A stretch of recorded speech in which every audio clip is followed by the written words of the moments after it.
อะระหังสัมมาสัมพุทโธภควาพุทธังภควันตังอภิวาเทมิสวากขาโตภควตาธัมโมธัมมังนัมมัสสามิสุปฏิปันโนภควโตสาวกสังโฆสังฆังนะมามินะโมตัสสะภะคะวะโตอะระหะโตสัมมาสัมพุทธัสสะนะโมตัสสะภะคะวะโตอะระหะโตสัมมาสัมพุทธัสสะนะโมตัสสะภะคะวะโตอะระหะโตสัมมาสัมพุทธัสสะ Okay, good afternoon, my monks brother and all the Dhamma students who joined this session. How is everyone's doing? Today is 16th of April 2022. To me, every day is the same. Every day that we wake up as a Buddhist monk, we have to follow the monk's routine, right? We get up early, we go for the morning chanting, practice meditation and learning the Dhamma. So there are two main things. Consider the primary duty of a Buddhist monk, whether you are new or you ordained for quite some time. The first one is to understand, educate yourself, go back to the original teaching of the Buddha, which is kept in the Buddhist text, and that's one part. To learning the Dhamma, theoretical part. And the second duty is to put everything you learn into practice, especially meditation practice. So we study and then we meditate. We meditate and then we study. So two things. And there are two elements that consider the teaching of the Buddha, which is the Vinaya and the Dhamma. The Vinaya is the rules that laid down by the Buddha himself for the monk and the nuns back then. And the Dhamma is the teaching of the Buddha that kept in the Tipitaka. So we have touched on the concept of the Tipitaka, right? The Buddhist text, okay? The Vinaya Pitaka, the Sutta Pitaka, and the Abhidhamma Pitaka. What are the things that the new monk should know? So we have talked about several principles. How can monk purify their precept? How can monk meditate? And how can monk develop wisdom, which is called the Trisikha. Precept or morality, meditation, and wisdom. There are three important elements for anyone who joined this spiritual journey. In the past two sessions, we did cover the sutra called Maha Asapura Sutra, which is how the Buddha laid down the framework in full detail. 10 steps of how he trained the monks from day one until that monk realized Nibbana or free himself from suffering. And that's the broadest picture of how the monk should be trained according to the Buddhist text. And today we move on to another sutra. And this sutra also very useful for the new monks as well. So Sarīraṭṭhadhamma Sutra from Anguttara Nikaya, 10.49, and that's the reference. This is a sutra that's not considered a long sutra. It's like one paragraph. Okay, it's very short, but it's very profound. There are, I believe, 3 sutra that has something similar to this particular sutra, which I will pinpoint in a moment. We'll start from here. Why should we study the Dhamma? Whether you are a monk or lay people, why should you study the Dhamma? What is the Dhamma? The Dhamma, in this case, is the teaching of the Buddha, right? The Buddha happened to be one of the teacher, well-known or highly venerated teacher back then, almost 2,600 years ago. Even nowadays, his teaching is still up to date. It worked in the past, it worked nowadays, it will be working in the future because his teaching is universal. Okay, it's universal truth. He discovered the truth of life and he understands the nature of life. And what he teaches is how to live life happier. If you're already happy, when you come to the teaching of the Buddha, you will be happier, or perhaps you can reach the highest state of happiness or Nibbana if you practice the teaching of the Buddha correctly and consistently. All right? So why should we study the Dhamma? That's the question you should ask yourself, right? Because nature of life is dukkha. Dukkha means oppressed, means worry, means concern, means anxieties. Every day that we wake up, and we have gone through life all day long, day, week, months, you may be noticing that life is like up and down. It's like a roller coaster. Someday good, someday not good, someday okay, someday very sad, someday happy, someday happier. There are a lot of things happening in our life, and our minds get distracted by desire, okay, by thought, by anxiety, pretty much all the time, every moment. So if we don't know the nature of life, it's very difficult for us to live good life. So that's why when we study the Dhamma, it helps us to come back to understand the nature of life, of who we are, and how can we deal with unsatisfactoriness or oppression that happening on a daily basis. And that's the beauty of the teaching of the Buddha.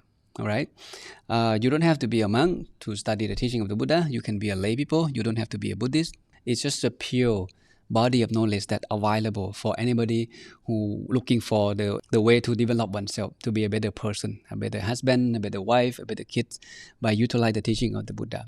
And that's something you should keep in mind. The primary purpose why someone become a monk in the past, just one purpose, which is to free oneself from suffering, to free oneself from mental impurity, which is greed, hatred, and delusion. So this is the final goal. So I intentionally share with you the last picture instead of wait until the end. As we study the sutra together, you kind of keep in mind, why do I have to know this? Why I have to learn the teaching of the Buddha? Every single teaching of the Buddha, okay, if you practice correctly, it helps us to lessen suffering in life. Start from minor suffering all the way up to something major like miserable life, headache, stomach ache, heartbroken, illness, fatal illness, bankruptcy, okay, divorce, whatever it is. If you practice the Dhamma correctly, you can be, those suffering cannot harm you too much. You will be able to handle all the situation in life in a nice manner, in a calm and understanding manner. That is why study Dhamma is very important. And this is the final goal. As the Buddhist monk and the Buddhist lay people, we have heard about the word Nibbana. Okay, that's the ultimate goal of someone following the teaching of the Buddha, right? But Nibbana may be too far. In general, we may think, oh, Nibbana is too far. I don't think I can realize it this lifetime, or I don't know how many lifetimes when I can realize Nibbana. But it's okay. At least that's mentioned by the Buddha himself in the Buddhist text. So we should keep that in mind. There is such a experience. It's such an experience where the human mind can be free from mental impurity and realize the state of Nibbana. So the ultimate goal of someone becoming a monk to get to that experience, and you must have that experience by yourself, ehipassiko. And the Buddha gives us the framework. We have talked about that. Okay, you following the precept, observe precept. You purify your mind through meditation practice, and then you develop wisdom, which is understand the nature of life, understand the nature of your mind, understand how the defilement work, and understand how to get rid of all those defilement or impurity in your mind. And then one day you will be free and you realize something called Nibbana. So this is the ultimate goal to keep in mind. So today, when we study this particular sutra, Sariratthadhamma Sutra, I like you to connect the dot back to the previous sutta that we learned. How can each sutra or each teaching of the Buddha that we learn help us to lessen our suffering, help us to lessen dukkha or unhappiness in our life? Or in other words, how can we apply the teaching of Buddha of the Buddha into practice so we can live life happier, to be a happy man, a happy person? That's the thing to keep in mind. So let's get to know the meaning first. Sarira mean what? Sarira is the body. Dhamma, what is the Dhamma means? This is the big word, right? When you ask someone what is the Dhamma mean, you hear all kind of definition. In this case, I like this definition. The phenomena or phenomenon. Dhamma is phenomenon, something that happening. So when we put this thing together, Sariratthadhamma, that means something that happening in the body. It's a phenomena. If you from the medical background or scientist background, you may familiar with the term physiology. But physiology is purely science area that study the human nature. Okay, about the heart, the lung, okay, the area of the body and how it functions, the chemical in the body. That's the physiology. Sariratthadhamma Sutta is the sutta that talk about nature of life in a deeper dimension. So let's take a look how deep of this particular teaching. How can it help us to free ourselves or lessen dukkha from our life.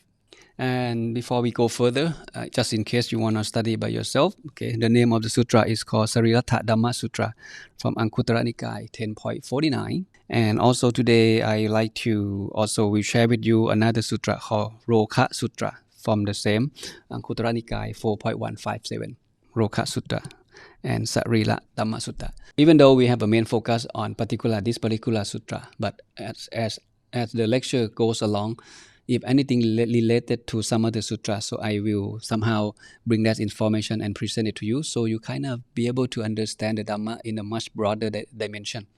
And it helps you to, it's more like a guideline when you study the sutra by yourself. One sutra is not enough to understand or see the whole picture of how the Buddha wants us to understand. Somehow it takes time and experience, okay, to study the Sutta Pitaka and understand everything in one sutta. It's quite challenging. The essence of this sutra, why we should know about it, the nature of life is dukkha. When one have gone through life, so how can we lessen dukkha? Through the reflection on the nature of life. That's the picture you keep in mind, okay, as we listen to this particular sutra. This is the sutra that talk about the nature of human life, something that have been with us the day we born until the day we die. So what's interesting about this sutra? So when we talk about things that everyone should reflect it regularly, anything come to your mind when you hear reflect regularly? You have been a monk for 1 month by now. Is there anything come to your mind or you can think of when you hear the word something that we should reflect on a regular basis? That means often, the more the merrier. Not just one time, not just once a day, maybe a few times a day. Forget about once a week or once a month. That's not the way to practice something called regularly. Regularly means often as possible. And in the Buddhist text, I realized that there are 3 places that the Buddha mentioned something that monks should reflect regularly. To me, not just monks, I believe the lay people as well, they should practice or reflect on this, okay, regularly. But as a Buddhist monk, again, we study the teaching of the Buddha fully, right? That is why everything we learn, we must put into practice and reflect more often than the lay people. So there are 3 sutras that the Buddha mentioned of something that the monk should reflect or consider or contemplate very often. Sarīraṭṭhadhamma Sutra is one of them, which is the sutra number 3. Okay, I will not cover 2 of these, but I will pinpoint to you. If you have this book, this is the book that I offer to you, right? So in this book, on page 37 and 39, you can go back and read later. On page 37 and 39, there are 2 sutras, Sutra number 1 and Sutra number 2, that the Buddha talk about something that you should reflect very often. To save your time, I prepared here on page 37, subject for regular reflection for woman, man, householder, or anyone who gone forth, okay, which is a monk. These 5 things, 1, 2, 3, 4, 5, we should reflect very often. Okay, I am subject to old age. I am not exempt from old age. I am subject to illness. I am not exempt from illness. I am subject to death. I am not exempt from death. I must be parted and separated from everyone and everything that I love, right? And I am the owner of my karma, okay, the heir of my karma. I have karma as my origin, as my relative, as my resort. I will be the heir of whatever karma, good or bad, that I do. So these are the 5 things. Okay, Long Pi will not explain this because we have talked about this already. I just want to pinpoint the importance of Sariratthadhamma Sutra, something that we should reflect often. So another thing is, this is 10 things that monks reflect on a daily basis, right? So on this page 39 on the white book, on this one, okay, something you reflect or you chant after the evening chanting, right? So these are 2 sutras already that Buddhist monk should realize, should contemplate every single day, more often. The more the merrier. But Sariratthadhamma Sutra is different. All of this is like a situation, okay, situation or phenomena, thing that happen in life. We born, we getting old, we getting ill, we die. That's understandable. It's the phenomena that happening. But Sariratthadhamma Sutra talk about something much closer than that. It actually, all of these they are actually happening in the body. The moment we born until the day we die. But let's take a look how the sutra look like. The Buddha said, Bhikkhus, Bhikkhu mean monk. These 10 things exist because of the body. They should be often reflected. 10 things. What are the 10 things? Number 1, cold, heat, hunger, thirst, excreting or defecating, and urinating. 6 already. What is number 7? Restraint in the body, restraint of speech, restraint in livelihood. And number 10, the Dhamma that leads to future life. These 10 things exist because of the body and should often be reflected. Sarīraṭṭhadhamma Sutra. That's it. The sutra is very short. How much do you understand so far if you study by yourself? That's all. We finished one sutra already in less than 5 minutes. Ordinary people like us, we don't have the same level of wisdom as the Buddha himself. His wisdom comes from seeing. When he sees, he understands. For us, we don't see anything. We see things through the physical eye. We don't have the inner eye to see and understand the true nature of life as he did. So we cannot take his teaching lightly. So Luang Pi will come back to this in a moment. But before that, let's start from here. When we talk about reflection, I'd like you to keep in mind of these 4 things. Why should we reflect on something? There must be a reason, right? So number 1, we reflect, then we can be patient. We reflect to understand it, so we can be patient. Like heat, cold, it's hot, we're hungry, we're thirsty. If we easily to give up because of those environment conditions, those tough conditions, then we cannot be success in anything. So we reflect on this. As a Buddhist monk, we eat 2 meals a day. We eat 2 meals a day. We're not allowed to eat food after lunch. So if you don't prepare yourself well, you don't have enough lunch. In the evening or the afternoon, if you have to do something in the field, we work hard underneath the sun, so you may get hungry in the afternoon or in the evening. And when that happens, no matter how much hungry you are, you're not allowed to eat food. Then you have to be patient until the next morning, until the next breakfast, then you can eat food again. So no matter what happens in front of you, the condition, the weather, the sickness, the people, the environments. So we shouldn't be complaining about anything. We just have to focus on whatever we need to be doing. Be patient with the environments, with the weather, heat, cold, hungry, thirst, something that you don't like. We have to be patient. And another kind of reflection is called we reflect before we consume it. Before we consume it, like food, clothes, shelter, and medicines, anything that you need to use it, we reflect before we use it. Every necessities. Why do we wearing robes?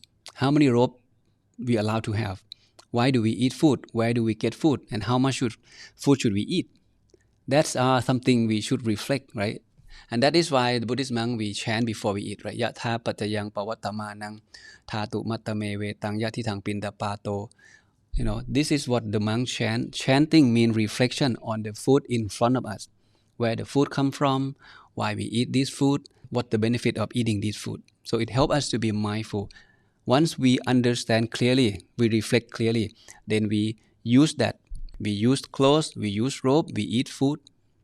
This is the second kind of reflection. The third one is we reflect to avoid unwholesome action. When someone says something bad to you, you reflect on that mindfully. Then you can take action properly. As a monk, we're not supposed to yell back to anyone. We're not supposed to show emotion, angry at someone. We should remain calm, understand, and behave properly, politely. That's the nice manner of a good Buddhist monk, of a good Buddhist lay people, to be mindful. So we reflect to avoid. Should you eat dinner because you're hungry? If you're a monk or novice, you're not allowed. You reflect on that and then forget about it. Be patient. Avoid say something bad, avoid doing something bad, avoid harming yourself and avoid harming others. And that's something you should reflect on. And the last kind of reflection is we reflect to abandon unwholesome thought and habits. When the alarm clock ring in the morning, 4:30 in the morning, you should wake up, go brush your teeth, get dressed, and go to the chanting, go for morning chanting and meditation, right? And that's what you should do. And you may be feeling that, well, today it's still too early, maybe I can skip morning chanting and morning meditation for one session. It should be okay.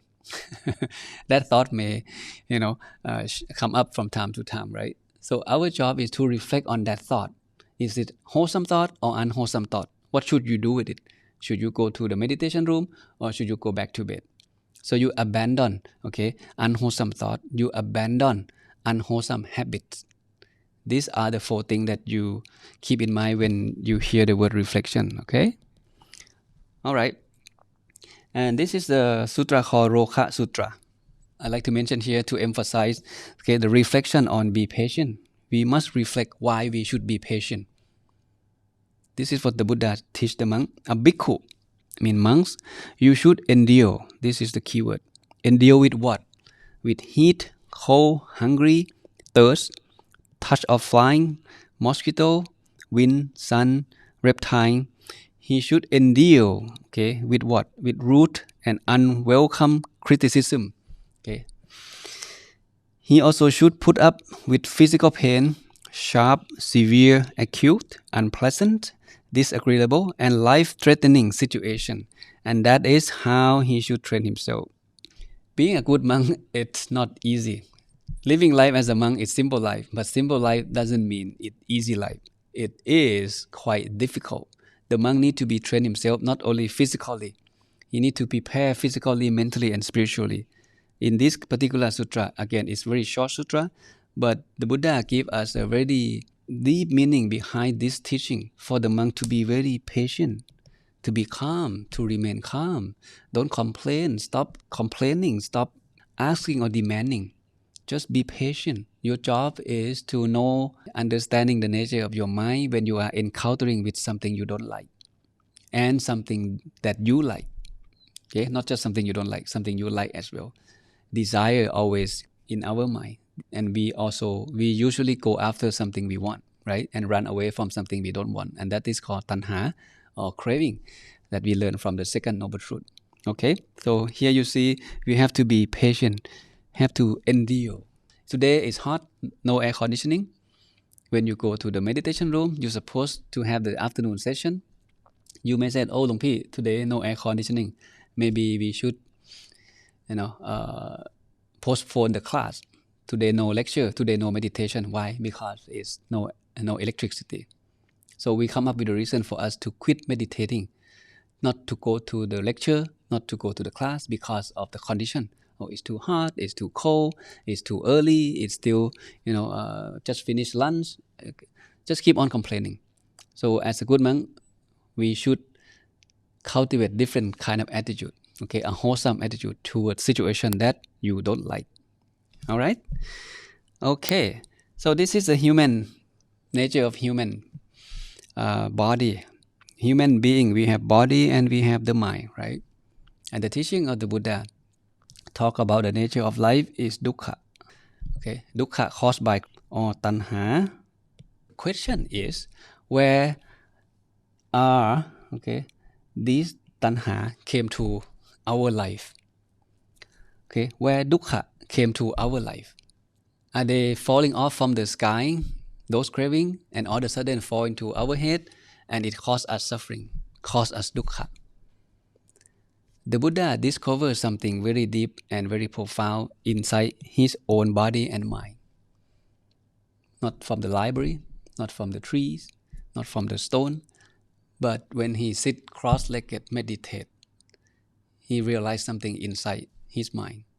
So dukkha comes from this physical body and this mind. It doesn't come from the environment. So if you understand this clearly, then you can find a way to deal with it. You need to understand the nature of your life, the nature of your body, and the nature of your mind. Then you can lessen dukkha that may appear in your life on a daily basis. This is very profound to me though.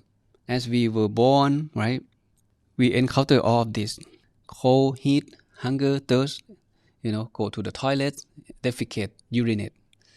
We have been doing this the day we born until now and until the day we die. but we pay no attention of why we have to do this. Why you have to go to toilet often. Why we have to eat. Not just, of course, we have to survive, right? Is there anything beyond that? Eating, cold, heat, hunger, thirst, go to toilet. This is something that we never pay attention. But the Buddha, or Prince Siddhartha, he was very smart young man who has a very keen sense of observation. He observed his own nature of life. Because when this thing take control of our life, it comes with defilement. When you get cold, we need to find clothes.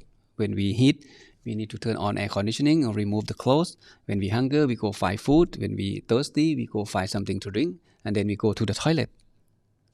Every single activity comes with defilement if we are not mindful in consuming them, in acquiring them. We'll get to that in a moment.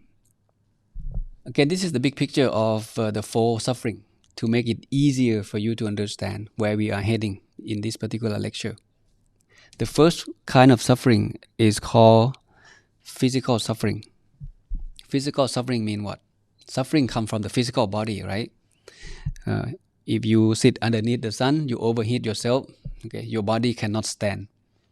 You overheated. You are unhappy. Okay, when it's cold and you don't have enough clothes, again, you feel cold, then you may get sick. When you're hungry and there is no food, not enough food, again, you can get sickness. Thirsty, okay, no water.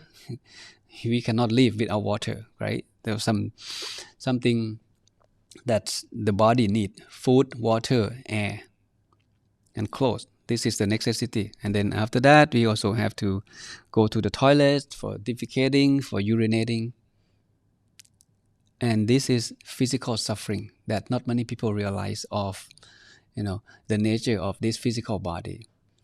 This is something we have to take care every single day. The day we born until the day we die. We have to eat, we have to drink, we have to get rest, we have to go back to sleep, we have to work, we have to go find food again next day. Go back to bed, wake up, go to do the same thing again. Eat, get dressed, go to work, go to toilet. Same thing over and over. And if this thing you don't pay attention, something that you do repeatedly every single day, and that thing is called habit. It's called habit. And when it's become habit, it become an autopilot. That means you will become the person, whatever it is, automatically. Some people wake up late, some people wake up on time, some people wake up early. Okay, as a Buddhist monk, we go to bed around 10, we wake up around 4:30, right? And that's the daily structure. It helps us to cultivate good habit of going to bed on time and wake up on time. We go to the chanting on time, we go for breakfast on time. Sometimes we go to the toilet on time as well. If you notice that, you see the benefit of this. And it helps us to lessen physical suffering. If when time to go to bed, you don't go to bed. When time that people wake up, you don't want to wake up because you have enough sleeping time. Then you don't want to wake up. You become a lazy person for some reason. And that cause your body, turbulence, unhappiness. When it's time to eat, you don't go to eat. When it's time to go to toilet, you don't go toilet. You kind of hold it. I'm just going to finish this work first. I'm going to sit here another 1 hour and then go to toilet. It's not a good habit at all. And that causes us physical suffering. It causes illness. And it causes bad habits when you're not mindful of your physical body. And that's number one, physical suffering. And the second suffering is called social suffering because we are not alone, right? We live with people. We live with many monks. We live with someone in the family, fathers, mothers, husband and wife and children. We have friends and we have relatives. We have people at work, people at school. So we're dealing with many people in our life. So if we don't have a certain standard, rules or regulation, then wherever we go, and that can cause us suffering or problem or conflict. If you're not mindful or not restrained in physical and verbal, it's cause problem in the society. Now we talk about precept. We talk about rules, right? Sometimes we can think of the law, okay?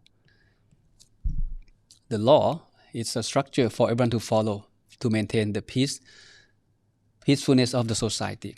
In the monk's world or the Sangha, we also have Vinaya, right? Something we follow. Okay, you may heard about 227 precepts and the manners. These are something that the monk follow. For the lay people, they observe 5 precepts, sometimes 8 precepts. So it helps us to lessen suffering in the society.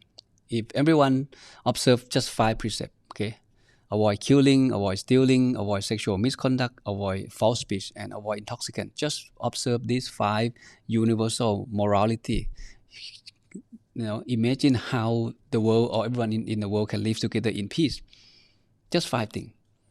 If you look at the newspaper, thing that happening nowadays, people breaking precept. That is why there are many social issue, problem in the society at the moment. People kill people, people steal something from people, right? Sexual misconduct, right? People telling a lie and intoxicant themselves. These cause a lot of social destruction. If you are a lawmaker, maybe you can incorporate the teaching of the Buddha that you learn into the law. Make the rule for the society, then people can live together in peace and harmony.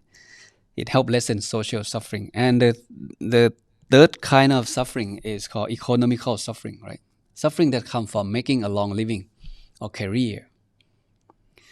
Not restraint in livelihood. It causes economic and environmental problem. There are, global issue, a lot of things.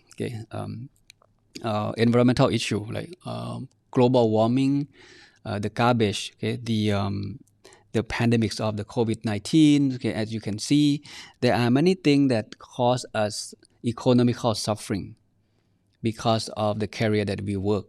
People's they are the career that is legal but is unethical, like gambling or selling alcohol and drug, slaughtering. There are many things that mention selling weapon, things like that. So it's maybe legal in a way, but it's 100% unethical. And these cause suffering in the society, cause suffering to environments and to our economic system, right? So think about it. And the last one, the third kind of suffering is suffering from defilement. So all of us, we fall into this category because we still not achieve arahantship. Our mind is still full with defilement, right? With greed, hatred, and delusion. So it causes all kind of suffering because it causes the mind to be crowded. And when the mind is crowded, it cannot make a clear or better decision. That's, just keep it simple. So we are unable to resist the power of tanha or craving. We know we're supposed to go to the morning chanting after we wake up and go meditate, go study Dhamma. We know it's a good thing. Somehow we don't want to do it. You see how craving or defilement take control your behavior. We don't want to do it, even though it's good. Meditation 3 hours a day is good. Practice the chanting is good. Study the Dhamma is good. But I'll do it later. It's a craving or tanha. So these are the 4 major suffering that we can relate it to. Now we will zoom into the sutra. Bhikkhu, these 10 things exist because of the body, because of this body. These 10 things exist in our body, the day we born until the day we die. And 10 of these, everyone should reflect on them regularly. Often. The Buddha also, he suggests all the monks to reflect on this regularly. So that means if anything the Buddha suggests us to reflect often, that means that thing is important, very important. But as you read, cold, heat, hunger, thirst, excreting, and urinating, this seems to be very mundane activity, nothing special at all, right? We know that and we done that. Cold, heat, hunger, thirst, go to toilet. This is very super mundane, super normal. And why should we reflect on this? So you have to think deeper. Why the Buddha want us to think about this deeper every day? So that means this thing has something to do with our well-being as a whole. Dukkha or suffering, vs. Against happiness or sukha. If we understand this, then it helps lessen dukkha in our life. It helps increase happiness into our life if we understand what the Buddha wants us to reflect and why he wants us to reflect on this super mundane thing like this. Okay, if you ask the doctor why this phenomena happen, okay, why we feel cold, why we feel heat, why we feel hunger, why we feel thirsty, and why we have to go to the toilet. And this may be the answer from the doctor, from scientific world. It is said about 300 million cells die every day. Not every day, every minute in our body. Every single minute, 300 million cells dying. Imagine, it's not one cell. We're talking about 300 million cells die every 1 minute. So altogether, okay, in one day, it's about 50 billion cells die in the body. And that is why we feel cold, we feel heat, we feel hunger, and we feel thirst. Every 6 hours, we're hungry again. When we eat breakfast, okay, after that, another 5 hours, 6 hours, we're hungry again. We eat lunch. And after that, 6 p.m., 6 hours later, we get hungry again. And during the day, we feel thirsty. So we have to drink. And then we have to eat. And then we have to go to toilet. You see? And the answer is because the cell dying every day, 50 billion cells die. Okay, 300 million cells die every 1 minute. It die and it get replaced with the new cell. So there's some transformation process that happening in the body. It's the renewal body, okay, of the new cell and the old cell, just to replace each other. The nail, the hair, the skin that we have at the moment, they are not the same cell last month, last year. Those cells have been gone a long time ago. Now we have a new cell. Okay, a new nail, new hair, new skin. Next month, again, we get a new cell again because this cell will be die. It die every 1 minute. And that is why we feel heat, we feel cold, we get hungry, and we get thirsty. We have to input the new element into our life. So I mentioned the new key term to you is called element. Okay, or dhatu. Dhatu or that in Pali, elements. Element, you think of what?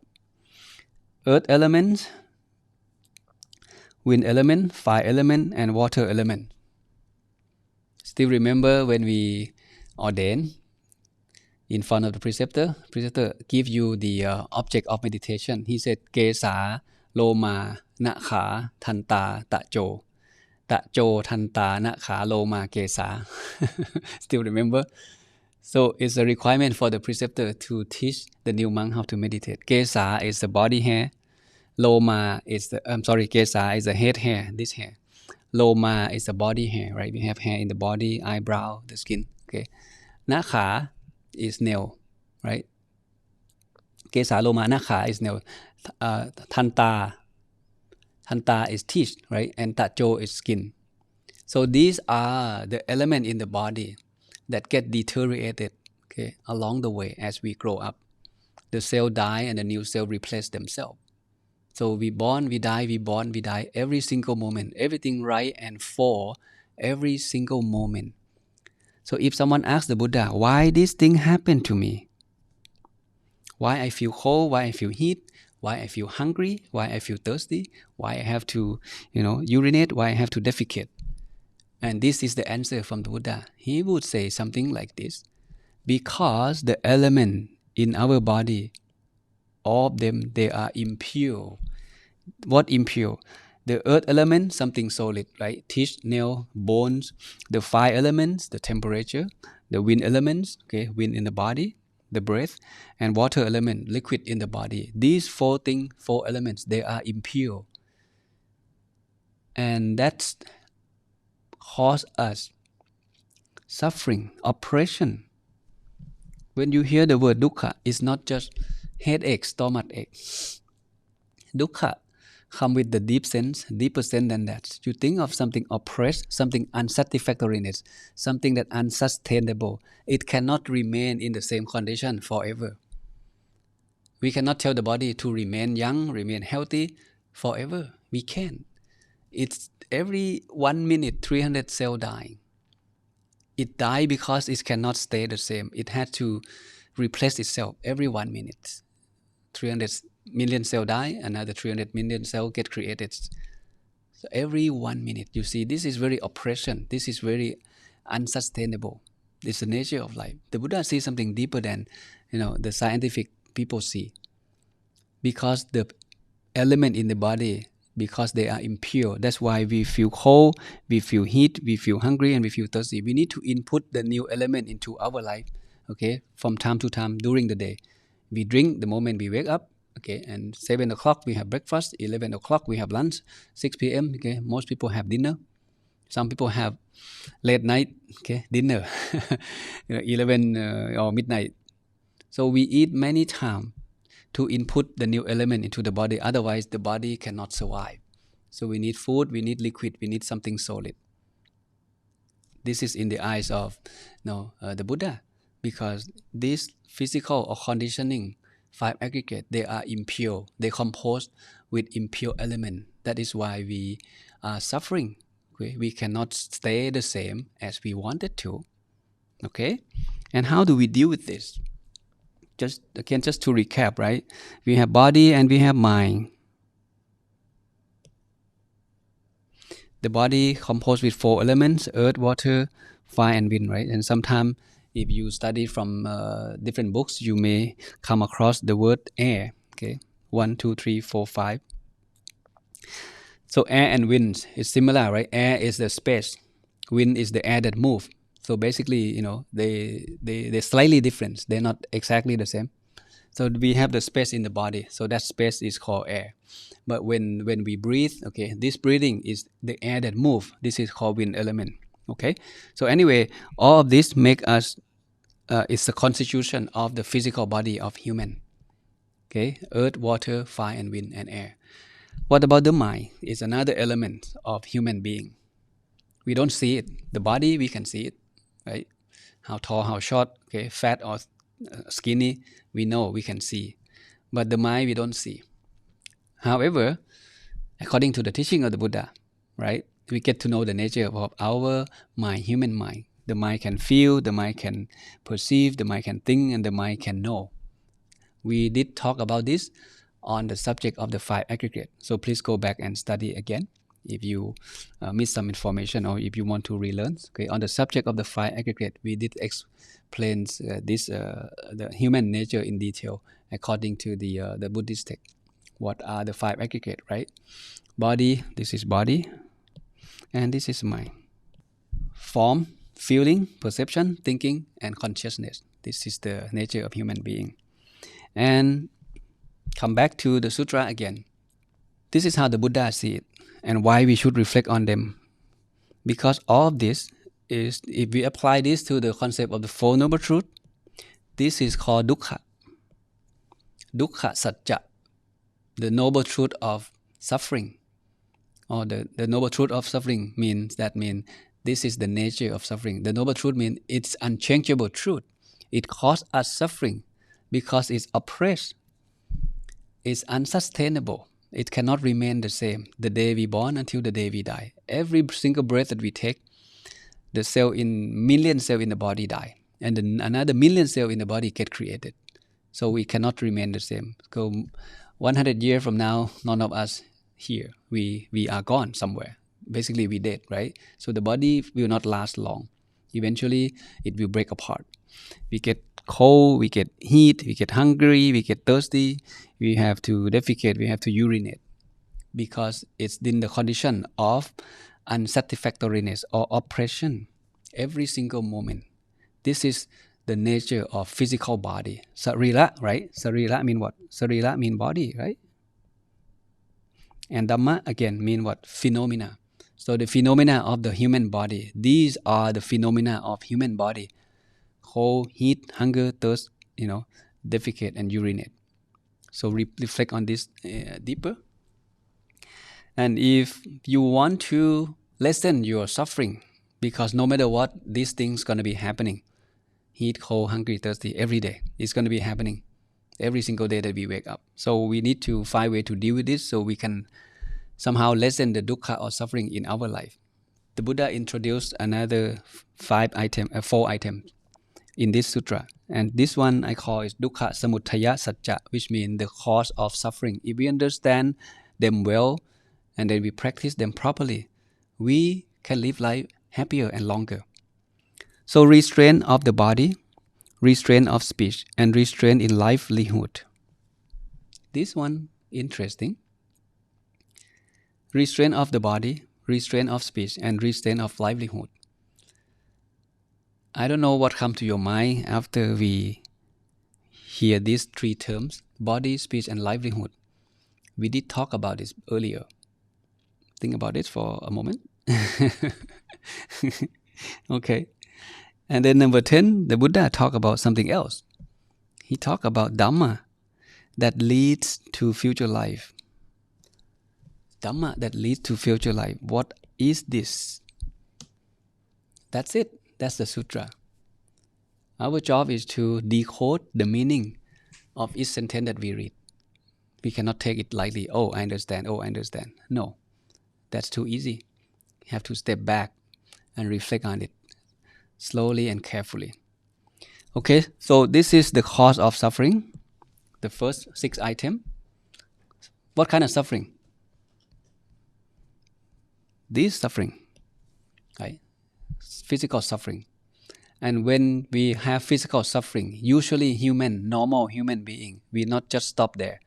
When we have physical suffering, usually we will have the second level of suffering, which is called mental suffering. All the time. What happens when you get hungry? When you get hungry, your mind get agitated. When your mind get agitated, you about to get angry. Happen to you many times maybe? When you are at the restaurant, super hungry, you place an order, but the food never show up. You keep on waiting, and all of a sudden you start yelling to the waiter, "Where is my food?"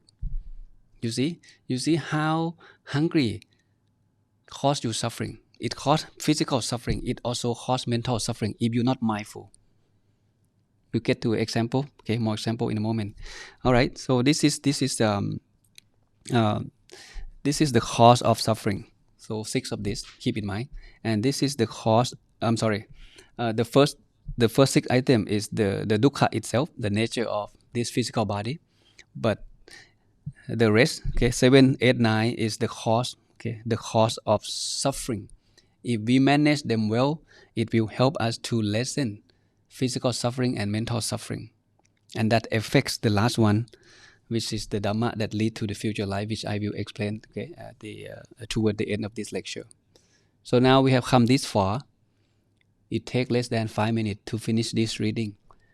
But it doesn't mean we understand fully of what the Buddha wants us to understand and put into practice. You see, this is the challenge of study sutra. So we need someone to study with us. We need someone that can guide us. Okay, let's continue.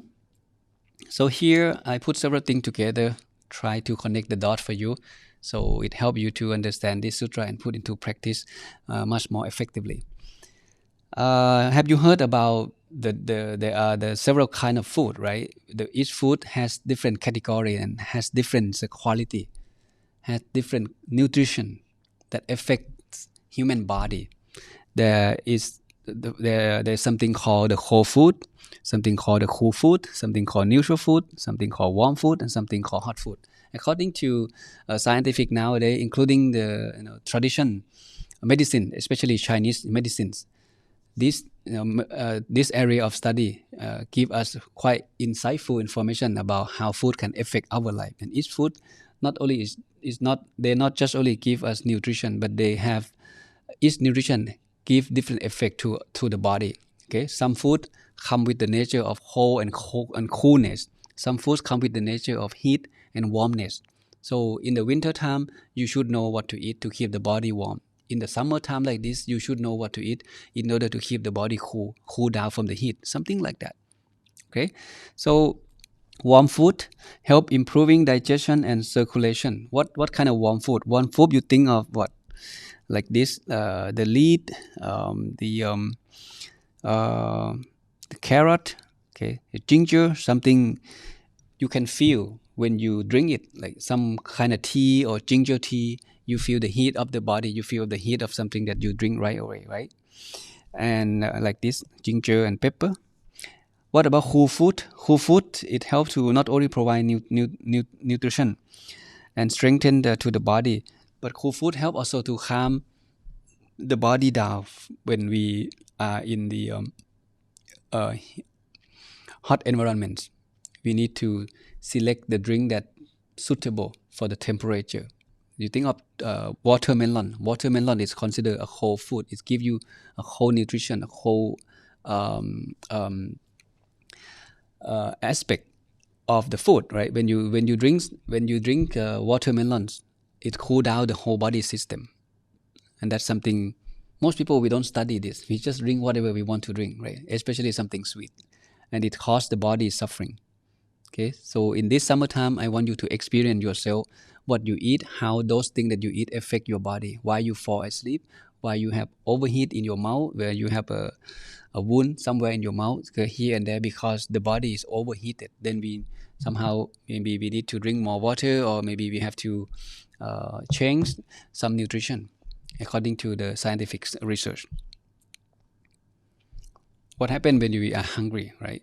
Hungry is a physical thing. It's happening in the body, but at the same time, physical pain leads to the mental pain. And mental pain, if we're not mindful enough, it causes us suffering because it's derived from anger, derived from the tanha or craving something we don't like, right? When you get hungry and no food, you get angry. How can we calm the mind down? And we just eat whatever we want to eat. As a result, we get sick, okay? We get stomach ache, we get headache because something that we eat. Too much sugar is not good. See, what kind of drink that you have been drinking so far? Open the refrigerator at your home, at your house, you may notice that there are many things in that refrigerator with high sugar level. And that's something, we may know, but we pay no attention. We know it's bad for the health, the body, but we still eat it, we still drink it anyway, right? This is suffering come from defilement. It's the driving force for us to do something unwholesome, even though we know it. Something that happened to me many times, and I realized that every time I have running nose, I have a cold or fever, I stop drinking sugar. And when I stop drinking sugar, my symptom getting better just overnight. 1 or 2 days, my cold, my running nose disappear. I don't know why.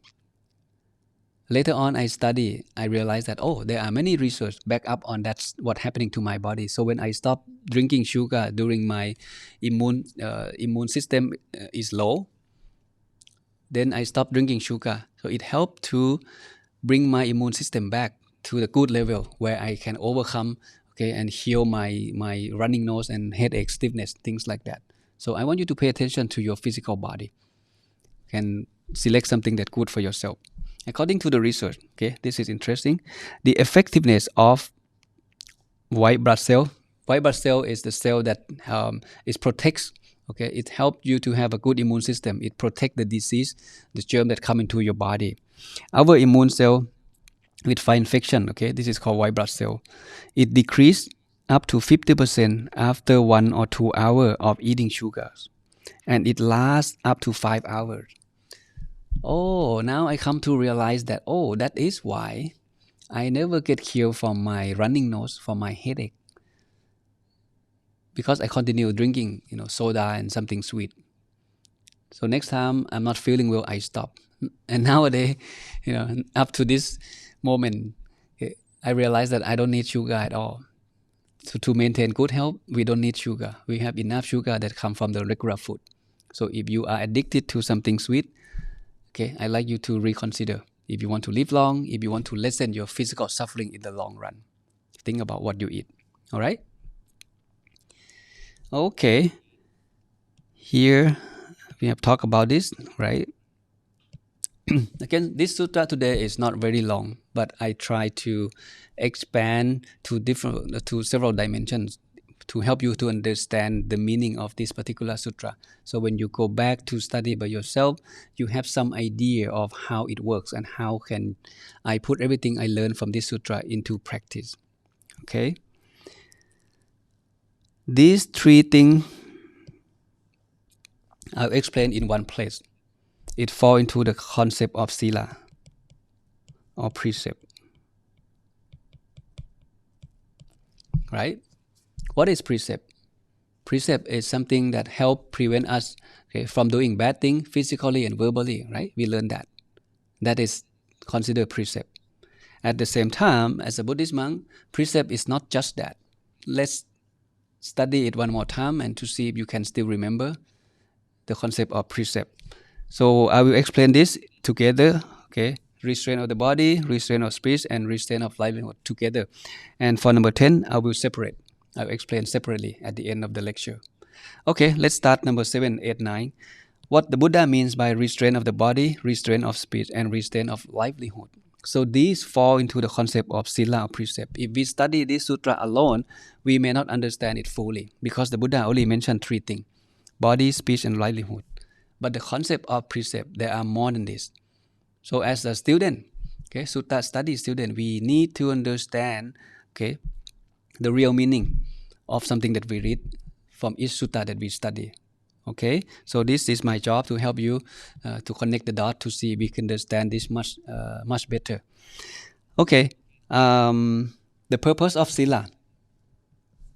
We hear the word sila or morality, or precept. Precept is not just 200, not just 5, not just 8, not just 10, not just 2 to 7. That's what most Buddhist people understand. Oh, precept, 5 precept. Oh, 8 precept. Oh, monk, 227 precept. Oh, bhikkhuni, 311 precept. Things like that. No, it's just one part. Precept, the idea of precept, incorporate these 5 dimensions. Please keep this in mind. Number 1 is for not harming oneself and harming others. That's the idea of precept. When someone observes precept, he set intention not to harm himself and not to harm others, physically, verbally.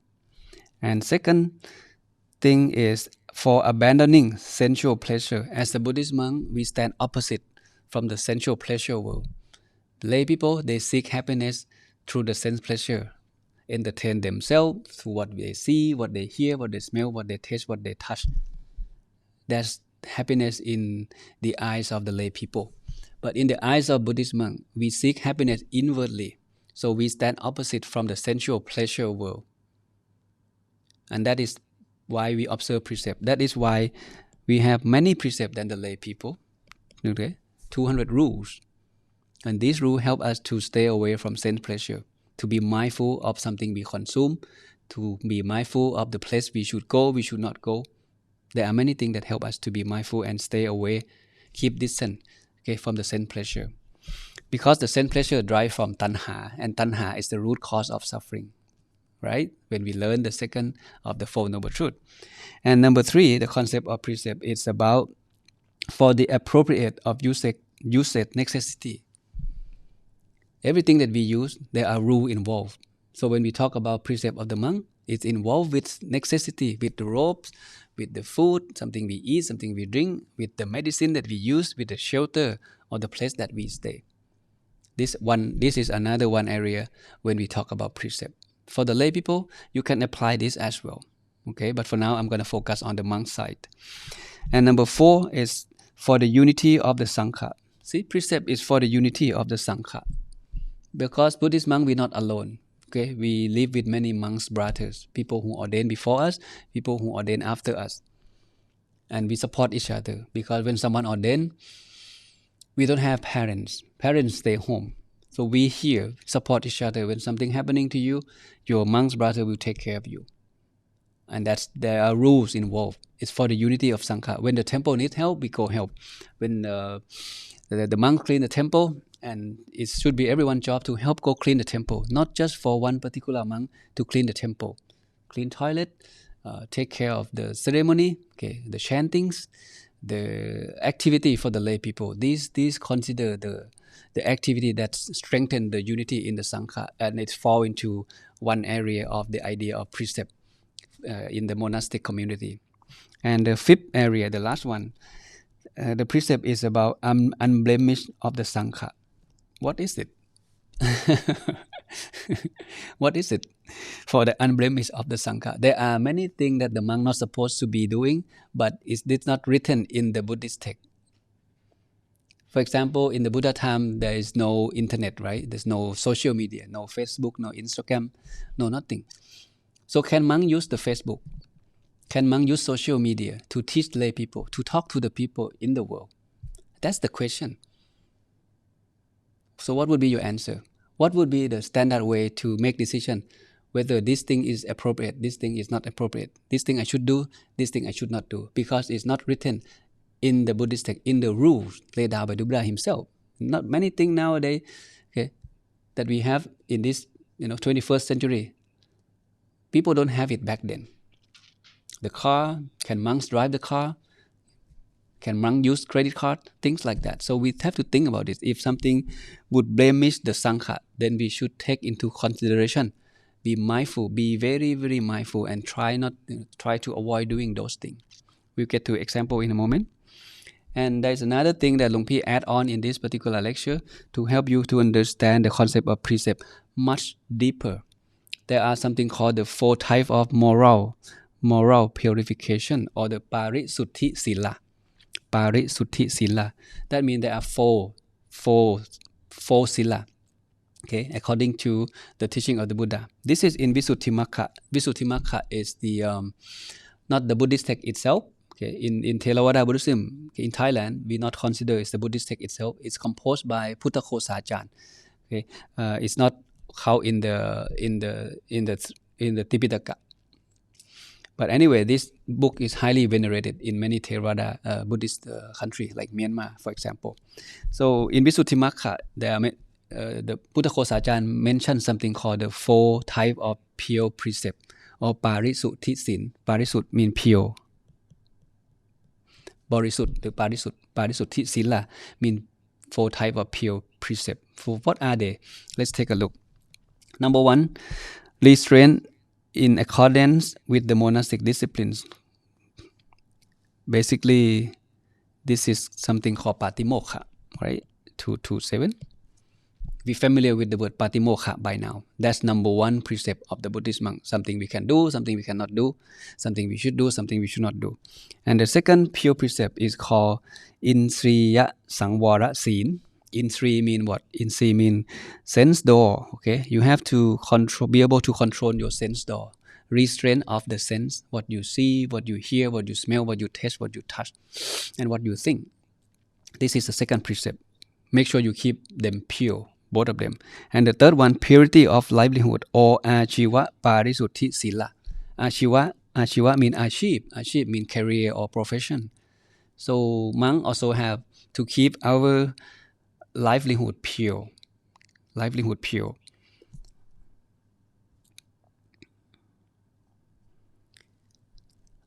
What does it mean by keeping our livelihood pure? How can monk make a living?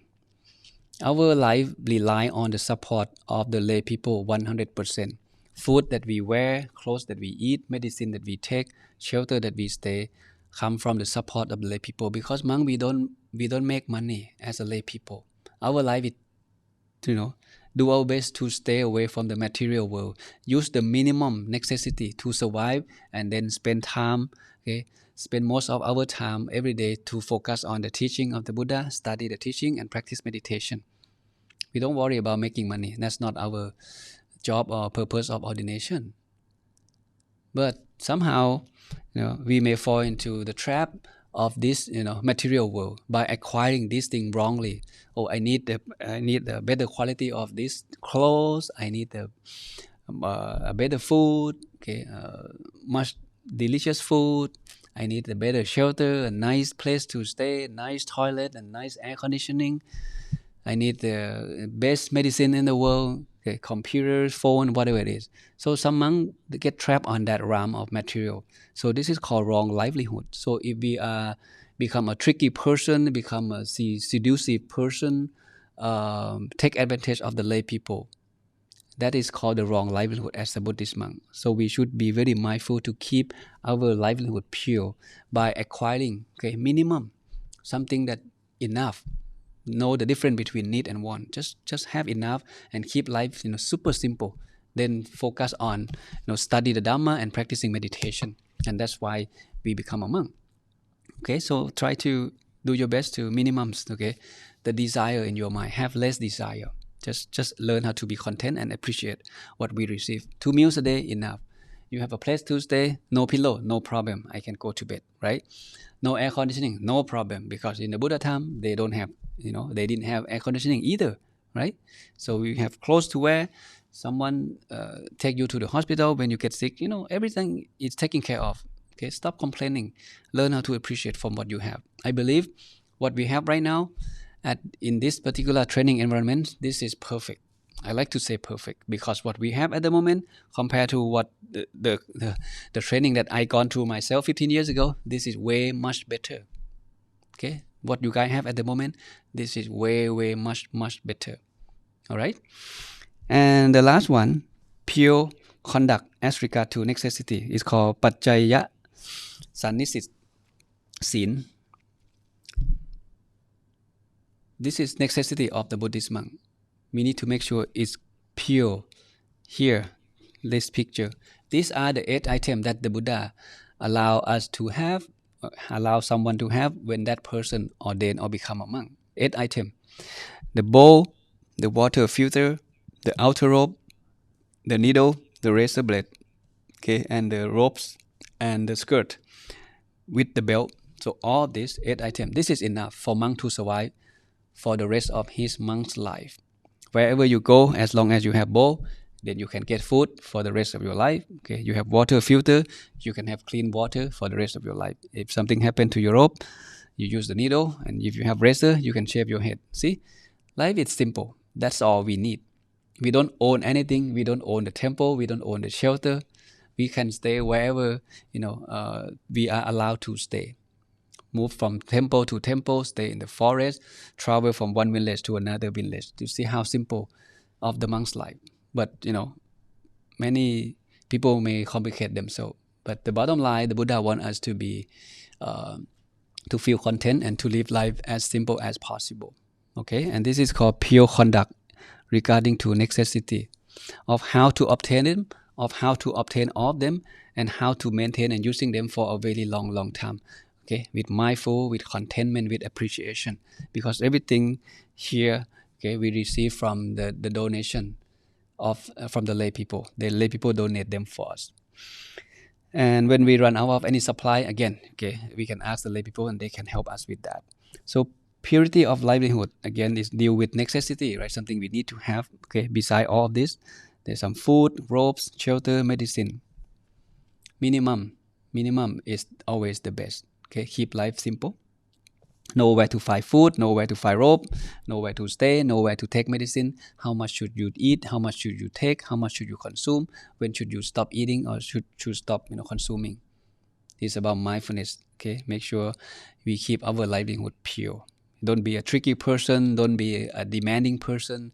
Don't be a choosy person. Just stay content. Appreciate what you receive. You want something hot, you may get something cold. You want something cold, you may get something hot. And that's the nature of life. We should not complain about anything at all from whatever people offering us.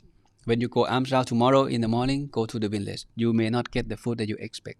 What do? You cannot do anything. Your job is to be mindful, appreciate, and give people the blessing, and show them your appreciation by remain silent and reflect on the food that you receive. You eat, go back with that energy. Continue training yourself to be a good monk, and that's what you should do. All right. And another thing I'd like to mention here is about fame. You guys are new. You just ordained. I'm not worried about this. But as you ordain longer, okay, then you get to know more and more people, have more activities. You have access to technology, social media. Then you become famous later on. And some monks will fall into that realm of being famous, of seeking for fame, become more and more famous. And that's something dangerous that the Buddha, give us a warning.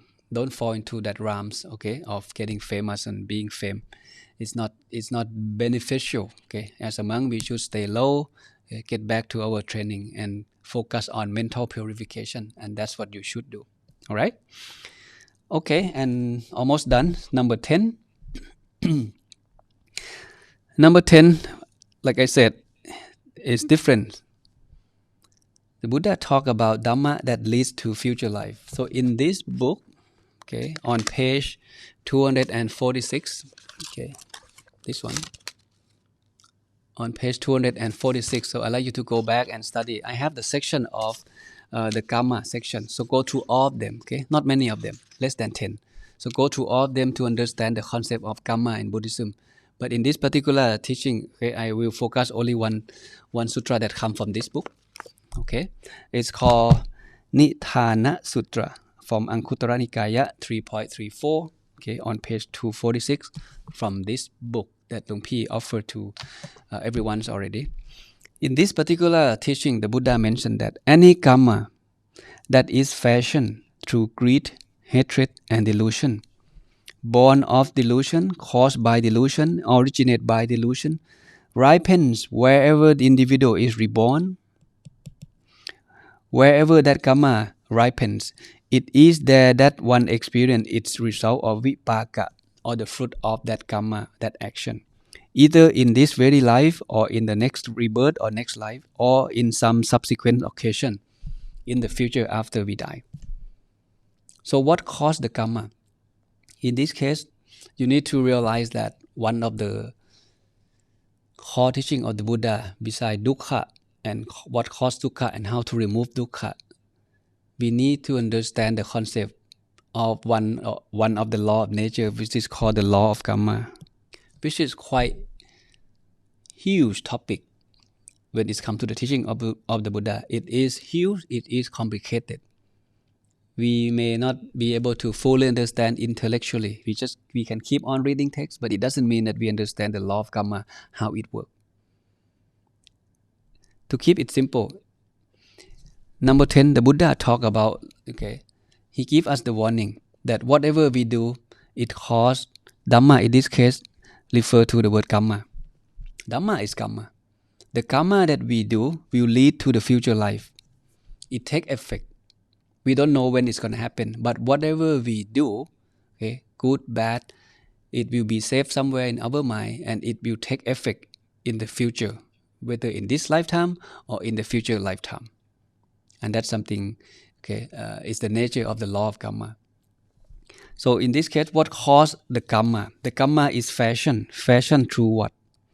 To the root cause of suffering or ignorance or defilement is greed, hatred, and delusion. These are the three major defilement. Okay? So we have not talked about this in detail yet, right? We talk about the nature of the mind, we talk about the 5 hindrances, but we have not talked in detail about the concept of defilement or kilesa in human mind yet. But again, you guys just ordained and you are new to the teaching. Now it's time for you to open up your eyes and getting to hear the term from the Buddhist text, okay? And keep your heart or your eyes open for the new information, for the new knowledge. Get your curiosity in the high level and keep on learning. Okay, so here to keep it short, no matter what, okay, after one die, one have to reborn according to the teaching of the Buddha, according to the law of karma. The Buddha did not create this law, okay? Don't get confused. The Buddha did not create anything basically. What he teach is something he discovered. It already exists whether the Buddha exists or not. The law of nature exists. Okay, life is impermanent, life is suffering, life is uncontrollable, anicca dukkha anatta, or even the law of karma. Life after death exists. We born here. This is not the first lifetime that we born, and it's definitely not the last lifetime either. So, but again, you may feel like, well, it's unprovable. Okay, I don't believe it. It's okay. You are not here to believe or not to believe. You are here to learn and take information to your consideration and think about it. There are many things that we don't know, and we don't know that we don't know, and that is why we should learn. Then we can know something that we don't know. Right? So here is another big topic. But in this Sariratthadhamma Sutra, the Buddha talk about 10 things, right? Cold, heat, hunger, thirst, excreting, urinating, restraint of the body, restraint of speech, restraint of the livelihood. and the will to live that lead to the future life. He talked about this thing at last, because no matter what, okay, we have to wake up, we have to get hungry, get thirsty, we have to go find food, we have to put clothes on, we have to buy a new food, we have to buy a new clothes all the time, and that everything we do is called karma, is called action. And if we do the karma, okay, in the wrong action, and that cause negative karma, and it gives us suffering in life, in daily life, in the future life. So here, keep this in mind. Pure element lead to a long-lasting happy life. Pure element, what are the elements again? Earth, water, wind, fire, right? Heat, cold, thirst, hungry.